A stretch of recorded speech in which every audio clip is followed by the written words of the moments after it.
मैं इस्लाम खान, नमस्कार, आदाब। हम मौजूद हैं कांग्रेस ब्लॉक अध्यक्ष बिहार यानी कि फकीर चंद जी, जो यहाँ के ब्लॉक अध्यक्ष हैं कांग्रेस के, उनके पास मौजूद हैं। उनके निवास स्थान पर आए हुए हैं। उनसे मालूम की हमने उनके क्षेत्र के हालात, तो बताया उन्होंने कि यहाँ पे विधानसभा के अंदर कोई काम नहीं हो रहा। गलियों को सीवर कनेक्शन के नाम पर खोद कर डाल दिया गया है और अब उनकी बनने की उम्मीद भी नहीं है, क्योंकि थोड़े दिनों बाद तो आचार संहिता लागू हो जाएगी।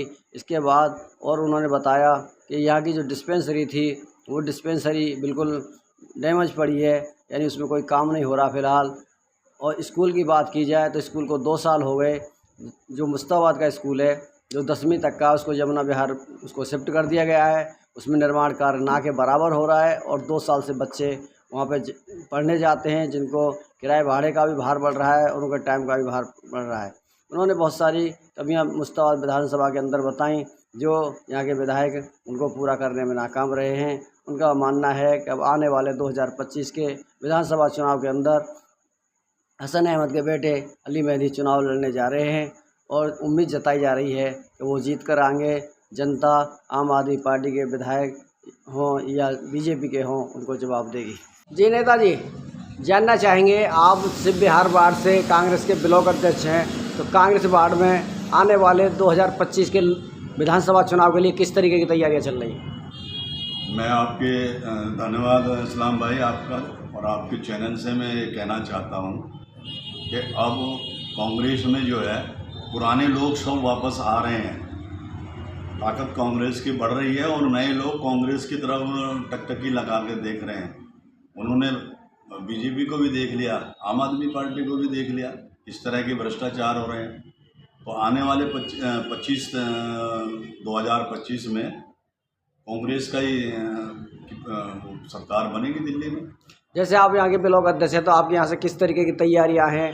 मीटिंग हो रही हैं, नुक्कड़ मीटिंग हो रही है, किस तरीके का काम हो रहा है? हमारे यहाँ घर घर में जाके, चाहे हम 10 लोग बैठें चाहे 20 लोग बैठें, घर घर में हम अपनी तैयारियां कर रहे हैं। मीटिंग हो रही है। हमारे जो लीडर है अली मेहदी साहब, वो हफ्ते में 2 दिन हमें सिर्फ बिहार के लिए दिए हुए उन्होंने, तो वो बराबर लोगों से संपर्क कर रहे हैं, लोग उनसे जुड़ रहे हैं, कांग्रेस से जुड़ रहे हैं। ये कांग्रेस के टाइम में वृद्धा पेंशन मिला करती थी, वो ख़त्म कर दी गई है। अब दोबारा से लोगों को उम्मीद लग रही है कि कांग्रेस की सरकार फिर बनने जा रही है 2025 में। ये मैं तो क्या वृद्धा पेंशन शुरू की जाएगी दोबारा से? ये मैं आपको विश्वास के साथ कह सकता हूँ कि कांग्रेस की सरकार, शीला दीक्षित की सरकार के बाद दिल्ली में कोई पेंशन इन्होंने नहीं बनाई है। तो लोगों को भी ये सारा कुछ पता है। अब लोग, कांग्रेस की सरकार आएगी, फिर से वृद्धा पेंशन शुरू होगी। हरियाणा के बारे में जानना चाहेंगे। हरियाणा में आम आदमी और कांग्रेस का गठबंधन होना था, मगर होते होते वो कैंसिल हो गया, उसकी क्या वजह रही? गठबंधन तो होना ही नहीं चाहिए था भाई साहब। कांग्रेस हरियाणा में हम अपने दम पे जीत रहे हैं, दिल्ली में अपने दम पे जीतेंगे, हर जगह अपने दम पे जीत रहे हैं कांग्रेस। यानी कि कांग्रेस इस पोजीशन तक पहुंच चुकी है कि वो अपने दम पे सरकार बनाएगी जी हरियाणा में। और आपके मुद्दे क्या रहेंगे, चुनावी मुद्दे?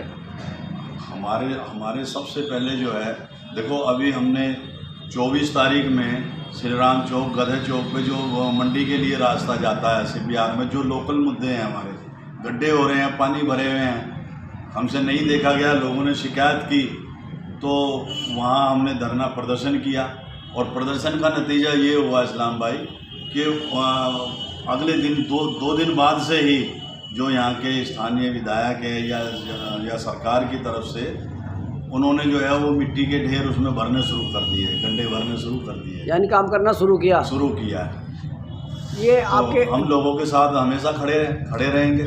जहां आपके मकान है, जहां आपका निवास स्थान है, ठीक उसके सामने डिस्पेंसरी हुआ करती थी पहले और आज भी है, मगर कुछ ऐसा सुनने में आया कि उसमें लोग, नशेड़ी लोग बैठते हैं और उसको जो बिल्कुल बेकार पड़ी हुई है। इसके बारे में कुछ बताना चाहेंगे? देखो, ये बड़े प्रयास से हमारे जो पूर्व विधायक हसन अहमद साहब हैं, उन्होंने बड़े प्रयास से ये डिस्पेंसरी बनाई थी और लगभग 300 मरीज रोज़ इसमें चेकअप होता था। जबकि उनका तो ये था कि भाई इसको इमरजेंसी के लिए भी कुछ ना कुछ यहाँ बनाएंगे, डॉक्टर वगैरह आएंगे, लेकिन इन्होंने सब कुछ उजाड़ कर रख दिया।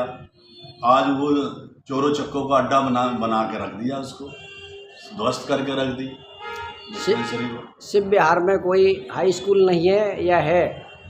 सिर्फ बिहार में तो सरकारी स्कूल नहीं है कोई हाई स्कूल? सिर्फ बिहार में ये वीर सावरकर के जो है वो एक स्कूल है, वो भी करावल नगर में उसमें लगता है, अपने करावल नगर में, नहीं मुस्तफाबाद में लगता है। मुस्तफाबाद। हाँ, कहने का मतलब मेरा ये है कि सिर्फ बिहार के अधिकतर बच्चे मुस्तफाबाद, जिस स्कूल को टेंट वाले के नाम से जाना जाता था, पढ़ने जाते थे, उस स्कूल को आज 2 साल हो गए हैं और 2 साल से वो यमुना विहार भेज दिया गया है। बच्चों पे किराए का भार भी बढ़ा है, आने जाने का टाइम भी बढ़ा है। उस स्कूल में अभी कुछ खास निर्माण कार्य नहीं हुआ है, इस पर क्या बताना चाहेंगे?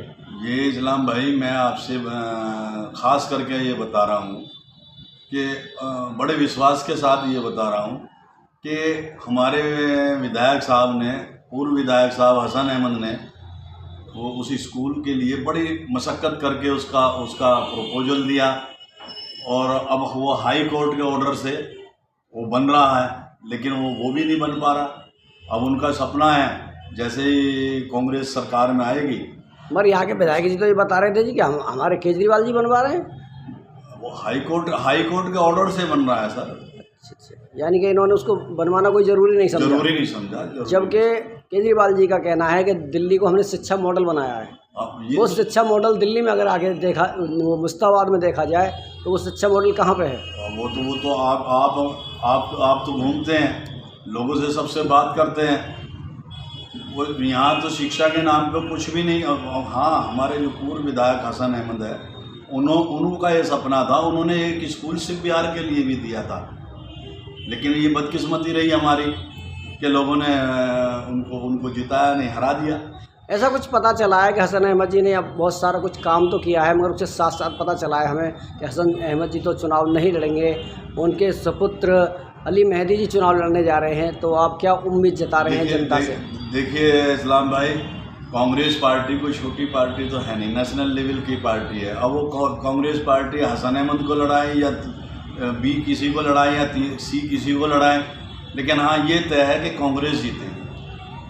तो जहाँ तक उम्मीद की जा रही है अली मेहदी जी चुनाव लड़ेंगे, तो यानी अली मेहदी भी बहुत मेहनत कर रहा है। अच्छा, पढ़ा लिखा नौजवान है, एडवोकेट है, बहुत मेहनत कर। अब हमारे ही जैसे हमने किसी दिन फ़ोन किया कि भाई हमने वहाँ पे लोकल मुद्दे देख के हम जब मर्जी फ़ोन कर देते हैं, तो कोई 2 मिनट की देर नहीं वो करते, ठीक है कि मैं आ रहा हूँ। सीवर के कनेक्शन के नाम पर सभी गलियों को खोद के डाल रखा है और उनके बनाने की अभी पता नहीं कि बनेंगी नहीं बनेंगी, जबकि आचार संहिता भी जल्द लग सकती है। तो क्या इन गलियों को बनाया जाएगा या नहीं बन पाएंगी, क्या उम्मीद रखते हैं आप? देखिए ये जो है, ये सीवर का काम भी जो है ना, आपको शायद मालूम होगा, हसन भाई जब विधायक थे उन्हीं के टाइम में ये काम शुरू हुआ था, और बड़े दुर्भाग्य की बात है कि अब तक पूरा नहीं कर पाए।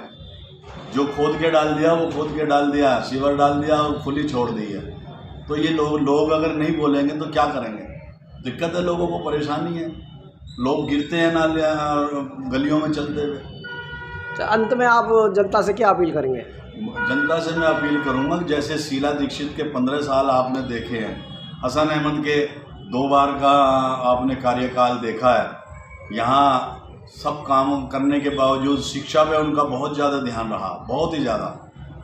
और उनके जो सपुत्र है, चाहे वो हसन अहमद को मिले चाहे वो अली मेहदी को मिले, दोनों ही मजबूत कैंडिडेट है।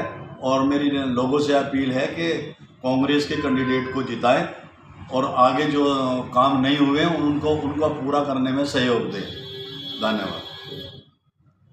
ठीक है, ठीक है।